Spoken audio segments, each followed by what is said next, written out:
नमस्कार, मी नीलम कनसे. माझ्या Neelam nursing study या यूट्यूब चॅनलवरती आपणा सर्वांचं स्वागत करते. तर आज आपण कुठलेही लेक्चर घेणार नाही आहोत, तर आज आपण बोलणार आहोत वर्ल्ड हायपरटेन्शन डे विषयी. सेशन चालू करण्याआधी मी केजी सोमय्या कॉलेज ऑफ नर्सिंगच्या प्रिन्सिपल डॉक्टर अवनियोग मॅडम आणि vice principal doctor Jayashree Salvi madam यांचे मनापासून आभार मानते की त्यांनी मला वर्ल्ड हायपरटेन्शन डे विषयी बोलण्याची संधी दिली. Thank you madam. हायपरटेन्शन म्हणजे काय, तर हे कसं होतं, ह्याची कारणे काय काय आहेत, त्याची लक्षणे काय आहेत आणि हा का इतका लोकांना जाणून घेण्याची ह्याची गरज आहे, तर हे आपण सर्व ह्या आपल्या सेशनमध्ये पाहणार आहोत. हायपरटेन्शन अर्थात सायलेंट किलर. तर ह्याला सायलेंट किलर असं का म्हणतात, तर सायलेंट किलर ह्याचा अर्थच की हे अचानकपणे येऊन कधी एखाद्या व्यक्तीचा जीव घेईल हे आपण सांगू शकत नाही, म्हणूनच ह्याला सायलेंट किलर असं म्हणतात. तर हायपरटेन्शन जाणून घेण्याआधी आपण पाहूया की आपल्या सामान्य व्यक्तीचा रक्तदाब किती असायला पाहिजे. तर सामान्य व्यक्तीचा रक्तदाब हा सिस्टोलिक 120 तर डायस्टोलिक 80 mmHg इतका असायला पाहिजे. म्हणजेच 120/80 mmHg हा नॉर्मल आपला ब्लड प्रेशर आहे. तर हा ब्लड प्रेशर हायपरटेन्शन मध्ये कधी परिवर्तित होतो, तर जर 120 जे सिस्टोलिक ब्लड प्रेशर आहे ते सातत्याने 140 mmHg असते, तर डायस्टोलिक बीपी हा आपला 90 mmHg पेक्षा जास्त असतो, तर ह्याला आपण हायपरटेन्शन असे म्हणतो. तर हे जर 140/90 व ह्याच्यापेक्षा जास्त जर ब्लड प्रेशर असेल, सातत्याने असेल, तर व्यक्तीला, ह्या पीडित व्यक्तीला आपले ब्लड प्रेशर नियंत्रित ठेवण्याची खूप गरज असते.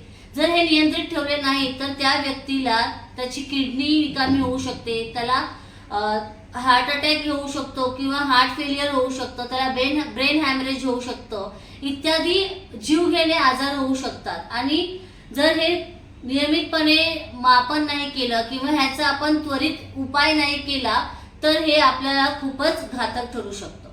हृदय आणि रक्तवाहिन्यांसंबंधीचे रोग होण्यासाठी उच्च रक्तदाब हा प्राथमिक जोखीम घटक आहे. तब्बल 7.5 दशलक्ष लोक दरवर्षी ह्या हायपरटेन्शनमुळे मृत्युमुखी पडतायत. तर हे प्रमाण आपल्याला कमी करण्यासाठी वर्ल्ड हायपरटेन्शन लीग यांनी एक कार्यक्रम चालू केला, एक उपक्रम चालू केला, जेणेकरून हायपरटेन्शन विषयी सामान्य लोकांना आपण जनजागृत करू शकतो किंवा त्यांच्या पर्यंत आपण हे इन्फॉर्मेशन पोहोचवू शकतो की हायपरटेन्शन हे किती जीव घेणे आजार आहे. तर दरवर्षी 17 मे रोजी आपण वर्ल्ड हायपरटेन्शन डे म्हणून साजरा करतो. तर यंदाची वर्ल्ड हायपरटेन्शन डे ची थीम काय आहे, तर रक्तदाब अचूकपणे मोजा, त्याला नियंत्रित ठेवा आणि दीर्घायुष्य व्हा. म्हणजेच measure your blood pressure accurately, control it, live longer, अशी ही थीम आहे. तर ह्या थीमला अनुसरून आपण ह्या आजच्या सेशनमध्ये बरंच काही जाणून घेणार आहोत. तर ही वर्ल्ड हायपरटेन्शन डे विषयी जनजागृती करण्याची काय गरज पडली, तर जागतिक आरोग्य संघटनेने 16 मार्च 2023 रोजी दिलेल्या आकडेवारीनुसार वयोगटातील म्हणजेच 30 ते 79 वयोगटातील जी प्रौढ व्यक्ती आहे ती जास्तीत जास्त ह्या हायपरटेन्शनचे बळी पडत आहेत. तर तब्बल 22 कोटी लोक ही भारतातील आहेत आणि ते हायपरटेन्शनशी ग्रस्त आहेत हे त्यांना माहिती सुद्धा नाही, की त्यांची लक्षणे काय आहेत हे त्यांना माहितीच नाहीये. म्हणूनच वर्ल्ड हायपरटेन्शन लीगने ठरवले की जनजागृती करणे खूप गरजेचे आहे आणि लोकांपर्यंत हे हायपरटेन्शन विषयीची ज्ञान पोहोचवणे खूप महत्त्वपूर्ण ठरणार आहे. जागतिक आकडेवारीनुसार 1.28 अब्ज लोक ही हायपरटेन्शनने ग्रस्त आहेत. तर 2010 ते 2030 ह्या कालावधीमध्ये हे जे टक्केवारी आहे ती आपल्याला 33% कमी करायची आहे. हे ध्येय स्वतःशी बाळगून वर्ल्ड हायपरटेन्शन लीगने वर्ल्ड हायपरटेन्शन डे साजरा करायचे ठरवले. तर उच्च रक्तदाबाची कारणे कोणती आहेत, लठ्ठपणा, अनुवंशिकता, परत आहारामध्ये अति मिठाचे प्रमाण, तेलाचे प्रमाण, तिखटाचे प्रमाण, वाढता स्ट्रेस म्हणजे वाढता तणाव, मद्यपान आणि धूम्रपानाचे सेवन, व्यायाम न करणे आणि अस्थिर दिनचर्या, ह्या सर्व गोष्टींमुळे आपल्याला हायपरटेन्शन होण्याचे खूप जास्त चान्सेस असतात.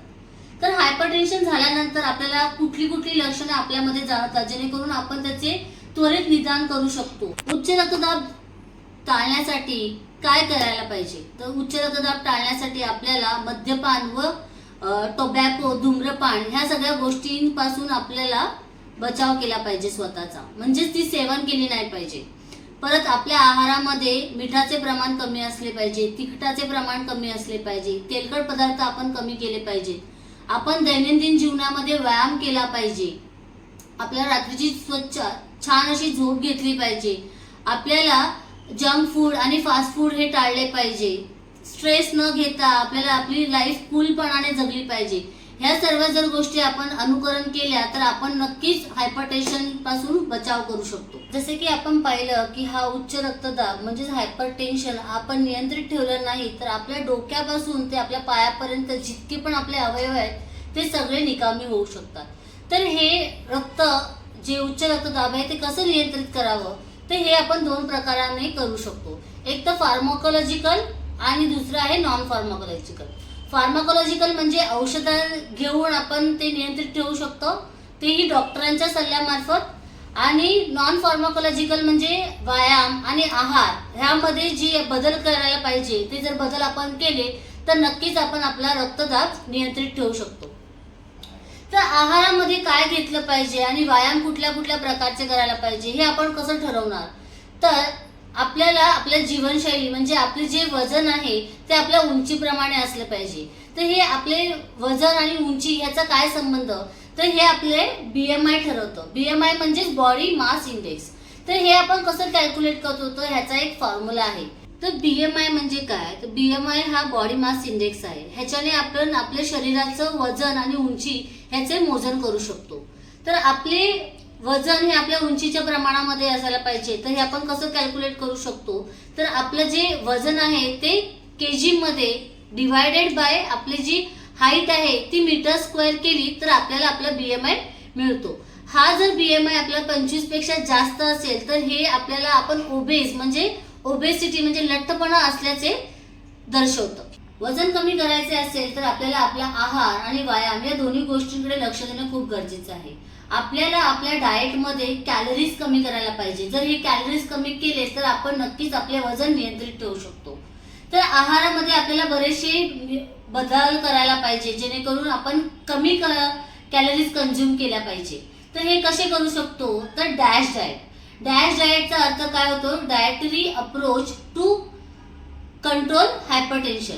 हे जर आपण कॅलरीज कॅल्क्युलेट करून जर आपण ग्रहण केले तर आपण नक्कीच आपले वजन कमी करू शकतो.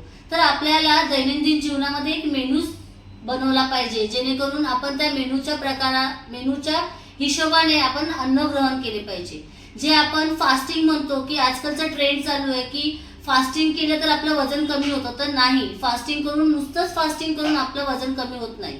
तर फास्टिंग करण्याऐवजी आपण ते एका वेळेचं जेवण आपण जेवतो ते आपण 3 ते 4 वेळांमध्ये डिवाइड केलं पाहिजे. म्हणजे आपण जिथे आपण 2 ते 3 पोळी खातो तिथे आपण 1 पोळी खाल्ली पाहिजे. एका वेळेस आपण सलाड खाल्लं पाहिजे, एका वेळेस आपण फळं खाल्ली पाहिजे, एका वेळेस आपण फक्त लिक्विड्स घेऊन राहिलं पाहिजे. म्हणजे या 3 वेळेमध्ये आपण डिवाइड केलं आपलं जेवण जे काही आहार आहे ते त्याने आपण आपले कॅलरीज कंट्रोल करू शकतो. तर कुठले अन्न आपण ग्रहण केले पाहिजे आणि कुठले अन्न आपण वर्ज्य केले पाहिजे? तर आपले साखर म्हणजे ज्या पदार्थामध्ये जास्त प्रमाणामध्ये कार्बोहायड्रेट्स किंवा शुगर जास्ती असते किंवा जे गोड पदार्थ असतात ते सगळे आपण वर्ज्य केले पाहिजे. परत तळलेले पदार्थ, परत बाहेरचे फास्ट फूड जसे आपण पहिल्यांदा डिस्कस केलं त्याप्रमाणे आपण ते सगळं वर्ज्य केले पाहिजे. तर मग नक्की खायचं काय? तर खाण्यासाठी आपण कोशिंबीर खाऊ शकतो. आपण नियमितपणे 2 ते 3 वेळा आपण कोशिंबीर खाऊ शकतो. सुका खाऊ शकतो, ड्रायफ्रुट्स खाऊ शकतो, परत कडधान्य खाऊ शकतो, तृणधान्य आपण थोड्या प्रमाणामध्ये खाऊ शकतो. हे सगळ्या परत फळांचा रस पिण्यापेक्षा आपण जी अख्खी फळं खाल्ली तर आपलं पोट खूप भरल्यासारखं होतं आणि मग आपण जे बाहेरचं अबडधबड खातो ते आपण खाणार नाही. तर हे झालं आहाराचं. तर आपण व्यायामामध्ये काय काय केलं पाहिजे? तर व्यायाम आपल्या शरीरावरती कसं प्रभावी होतं? तर व्यायामाने आपल्या दैनंदिन जीवनात जर आपण नियमितपणे चालले म्हणजे नुसते 5-10 मिनिटं चालले नाही तर कमीत कमी दिवसातून आपण 30 ते 40 मिनिटं चाललं पाहिजे. ह्या चालल्याने काय होतं तर आपले 100 कॅलरीज, आपल्या ज्या शरीरातले कॅलरीज आहेत ते कमी होतात। आणि असं आपण जर दर दिवस आपण चाललो तर नाही म्हणता आपले 7000 किलो कॅलरीज कमी होतात आणि आपल्याला 1 ते 2 किलो वजन आपलं एका महिनाभरामध्ये कमी होऊ शकतं। तर कुठले कुठले व्यायाम आपण केले पाहिजे, तर व्यायाम करण्यासाठी आपण जसे मी सांगितलं आपण दररोज चाललं पाहिजे, परत दंडाचे जे व्यायाम असतात ते केले पाहिजे, सायकलिंग केली पाहिजे, स्विमिंग केली पाहिजे। आजकालच्या ट्रेंडिंगनुसार हे जे एरोबिक डान्सिंग आहे ते आपण केलं पाहिजे। ह्याने आपण आपलं वजन नियंत्रित ठेवू शकतो।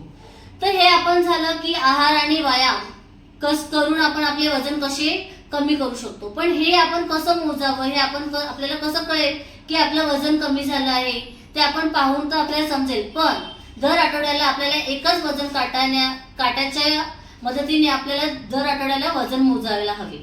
तर ह्या सर्व गोष्टी आपण ज्या पाहिल्या ह्या सगळ्या हायपरटेन्शनशी निगडित आहे। तर आपण हे हायपरटेन्शनला आपल्या शरीरातून कसं बाहेर पळवून लावू शकतो हे फक्त आणि फक्त आपल्या हातात आहे। ते आपण कसे करू शकतो तर आपण आपले पुन्हा एकदा मी तुम्हाला सांगते की आपण कसं करू शकतो।